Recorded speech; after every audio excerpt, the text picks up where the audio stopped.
Dövlət Yol Polis İdarəsinin baş leytenantı Əhmədov. Bəli, eşidirəm. Sənədləri o zəhmət olmasa. Bura reis, mən sənətdən.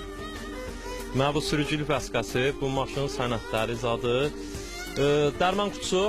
Bax, dərman kutusu da var, alov söndürən də var. Bəs magnitofonun var. Mikrofon?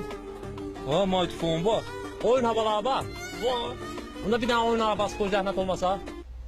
Ha, Balaca səs ver. verdim. Ha.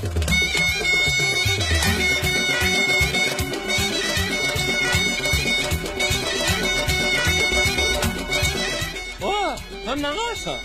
Narı köyməyən yoxdur. Heç olmasa görsən oynayıram. Bir şamaşlı olsa ver da.